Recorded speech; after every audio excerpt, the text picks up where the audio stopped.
Hello everyone, आज फिर मैं आपके सामने एक नया टॉपिक लेकर आया हूँ। इसको नया टॉपिक तो कह नहीं सकते क्योंकि लास्ट वीडियो में मैंने आपको आईओ का क्रॉस करना सिखाया था एनडीपीएस के केसेस में और कुछ उसमें पार्ट रह गया था क्रॉस का। तो इस वीडियो में आपको उसका मैं पार्ट पूरा कंप्लीट करूंगा। अगर मेरी पहले वाली वीडियो देखनी है तो मेरा पहली वाली वीडियो है cross examination of IO in NDPS cases part 1।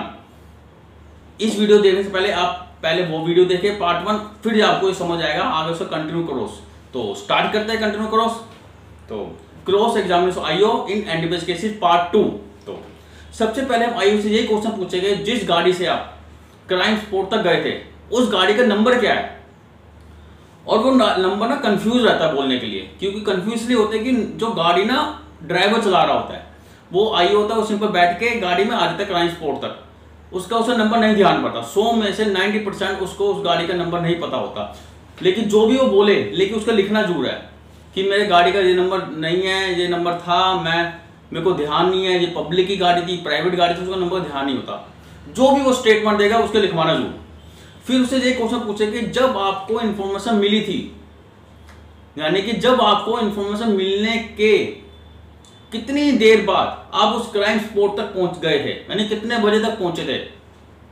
1 दिन में, 1 घंटे में, 10 मिनट में, 15 मिनट में, 5 घंटे में, कुछ भी बोले वो लिखवाना कि कितनी देर बाद वो क्राइम स्पॉट तक पहुंचे थे इंफॉर्मेशन मिलने के बाद। तो ये करने के बाद फिर उससे क्वेश्चन ये पूछेंगे, जब आप वहां पर गए थे तो आपने साइट प्लान बनाया था, उसमें जो साइट प्लान बनाया था तो वो कहेगा हाँ बनाया था।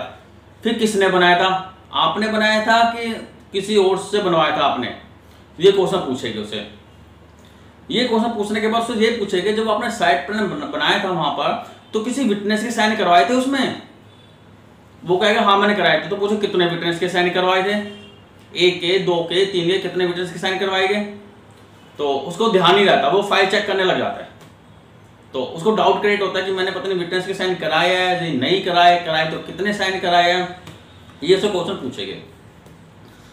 फिर पूछेंगे कि आपने जो उस पर्सन के जो दोषी है पर्सन है, फिर क्वेश्चन पूछेगा जो उस पर्सन के जिसको आपने पकड़ा है दोषी है, उसकी तलाशी करने वक्त आपने वीडियोग्राफी बनाई थी। तो वो कहेगा मैंने हाँ भी बोल सकता है और नहीं भी बोल सकता। अगर बोल सकता है बोलेगा तो उसे ये पूछना है, जब आपने वीडियोग्राफी बनाई थी तो वो वीडियोग्राफी कहाँ है। चार्जशीट में तो लगी नहीं हुई वीडियोग्राफी, कहीं पर है भी नहीं है। तो इसमें मैंने पार्ट 1 में बताया था कि आईओ ने ये स्टेटमेंट दी थी कि मैंने उसकी तलाशी ली थी। उसने जब मैंने उससे पूछा था कि मैं तलाशी ले सकता हूं तो उसने कहा हाँ तलाशी के लिए ओके हो गया था। तो उसकी मैंने स्टेटमेंट रिकॉर्ड करके उसकी तलाशी ली थी। उसने उसमें सेक्शन 50 एनडीपीएस का उसने पालन नहीं किया था। तो जब उसने सेक्शन 50 पालन ही नहीं किया तो उसने उसको तलाशी ली होगी, उसकी स्टेटमेंट रिकॉर्ड की होगी, लेकिन स्टेटमेंट रिकॉर्ड करते उसने वीडियोग्राफी नहीं बनाई। तो ये 2 स्टेटमेंट दे सकता है वो, या तो वीडियोग्राफी बनाई है या नहीं बनाई। अगर बनाई है तो कहाँ है वीडियोग्राफी, वो कहेगा मेरे फोन में। तो फोन में तो फोन लगानी भी तो चाहिए वीडियोग्राफी, फोन में रख के क्या होगा, चार्जशीट में लगाओ तो कि मैंने वीडियोग्राफी बनाई है।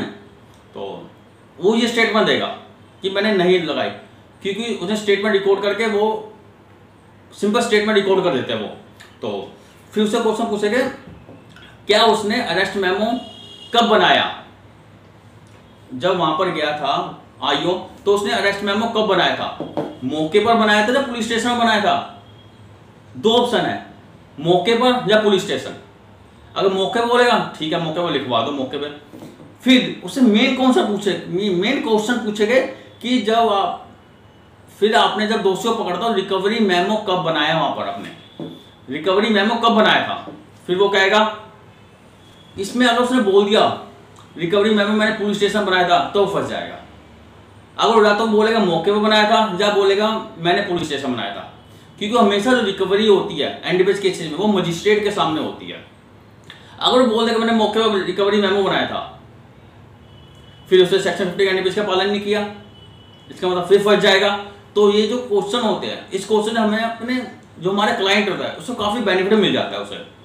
तो हमेशा जो रिकवरी मेमो होता है एनडीपीएस केसेस में वो मजिस्ट्रेट के सामने लिया जाता है। तो अगला क्वेश्चन ये पूछेगा उससे, जब आपने उस पर्सन को पकड़ा था, जो दोषी था उसको पकड़ा था, तो वहां पर कौन कौन था? तो भीड़ भाड़ इलाका था कि कौन कौन था? वो कहेगा काफी लोग थे वहां पर। तो जब काफी लोग थे वहां पर, तो आपने किसी को विटनेस बनाया वहां पर? तो वो कहेगा कि कोई विटनेस बनने को तैयार नहीं था। कोई पब्लिक ही विटनेस बना देते हैं, इतने सारे लोग थे, एक दो तो पब्लिक विटनेस बनाते हैं। वो कहेगा मैंने बनाया नहीं किसी को, क्योंकि इस मामले में कई पब्लिक विटनेस पीछे हट जाते हो, बनते ही नहीं फिर वो। तो फिर उससे पूछेगा जब आपने उस दोषी को पकड़ा था तो उससे क्या मिला था? जब आपने उस दोषी को पकड़ा तो क्या मिला? तो वो कहेगा कि इस दोषी से XYZ मिला था, कुछ अफीम मिली, गांजा मिला, ड्रग्स मिला, ये बोल देगा, XYZ बोल देगा कि ये मिला, वो लिखवाएंगे। फिर पूछेंगे जब आपको मिला था वो कितनी क्वांटिटी में था? आपने उसका वेट किया जो मिला? तो वो कहेगा हाँ मैंने वेट किया था। तो फिर पूछेगा तो वेट मशीन कौन लेकर आया था? उसका नाम लिखवाएंगे। तो कितनी क्वांटिटी में मिला, 5 ग्राम, 10 ग्राम, 20 ग्राम, कितना मिला, वो सब लिखवाएंगे, उससे कितना मिला।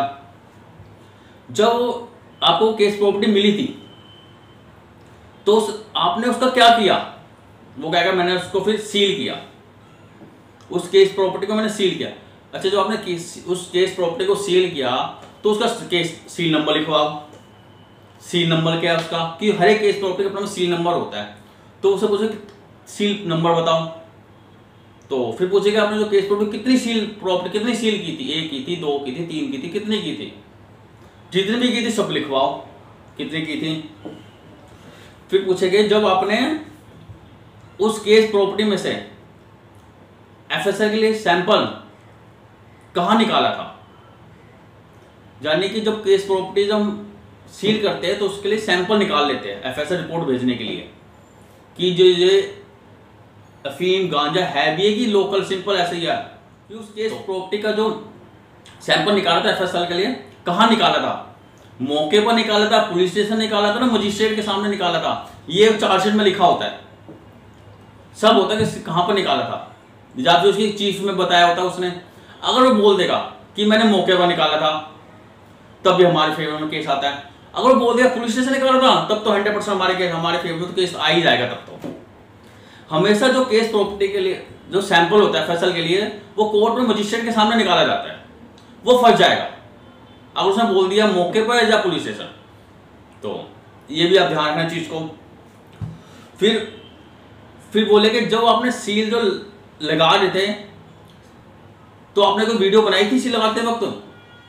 तो वो कहेगा मैं तो बनाई नहीं, तो सिंपल मैंने किसी को बोल दिया कांस्टेबल वो सील लगा रहा था। तो ये भी लिखा पाएगा उसने वीडियो नहीं बनाई सील लगाते वक्त। फिर पूछेगा जो आपने जो पर्सन को अरेस्ट किया, पर्सन को केस प्रॉपर्टी मिलने से पहले अरेस्ट किया था तो बाद में अरेस्ट किया था? यानी आपने जाते हुए अरेस्ट कर लिया था कि जब केस प्रॉपर्टी मिली तो बाद, केस प्रॉपर्टी मिलने के बाद अरेस्ट किया था? तो कई बार ऐसे होता है वो बोलते कि मैंने केस प्रॉपर्टी मिलने से पहले अरेस्ट किया था, और कई बार बोलते कि केस प्रॉपर्टी मिलने के बाद अरेस्ट किया था। जो भी वो स्टेटमेंट देगा उसको लिखवा लेना। तो फिर पूछेंगे जो आपने उस पर्सन है कोर्ट कब लेके गए?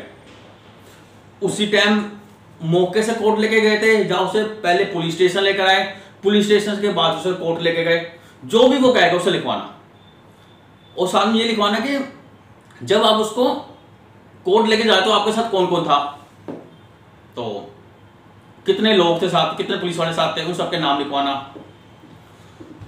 जब वो केस प्रॉपर्टी, जब आप उस केस प्रॉपर्टी का जो सैंपल है, केस प्रॉपर्टी में जो सैंपल कब निकाला था FSR के लिए, और फिर पूछना है जो केस प्रॉपर्टी को सैंपल आपने FSR कब दिया, कितने टाइम बाद है, केस प्रॉपर्टी के मिलने के कितने टाइम बाद आपने केस प्रॉपर्टी को सैंपल वो FSR रिपोर्ट दिया, ये लिखवाना। फिर बोलना जो आप फिर पूछना जो आपके पास केस प्रॉपर्टी थी आपने पुलिस थाने में माल खाने में कब दी? जो मौके पे उसी टाइम दी, जब पुलिस स्टेशन में जाके उस टाइम दी, 1 दिन बाद दी, 2 दिन बाद दी, उसको कोर्ट में लेके गए, कोर्ट में ले जाने के बाद तुमने माल खाने में दी, कब दी? वो पूरी डिटेल लिखना कि जो केस प्रॉपर्टी है आपने पुलिस थाने के माल खाने में कब दी, वो पूरी डिटेल उसको लिखवाना। ये सब लिखवाने के बाद आपने अपना सजेशन देना है कि मेरा ये कहना है कि आईओ ने इन्वेस्टिगेशन प्रॉपर ढंग से नहीं किया, फिर दूसरा ये बोलना है कि आईओ ने सेक्शन 50 एनडीपीएस का पालन नहीं किया, फॉलो नहीं किया। तीसरा सजेशन देना है कि आपने केस प्रॉपर्टी के साथ छेड़खानी की है, उसको टेम्पर्ड किया है। और फोर्थ में ये देना है कि आपने सबसे मेन कि आपने मेरे क्लाइंट को फॉल्स इंप्लीकेटेड किया है, जानबूझ के फंसाया है, इसलिए आपने कोई पब्लिक विटनेस नहीं बनाया। तो अगर मेरी वीडियो आपको अच्छी लगी तो प्लीज लाइक और सब्सक्राइब करना ना भूलें। तो मिलेंगे नेक्स्ट वीडियो में, बाय।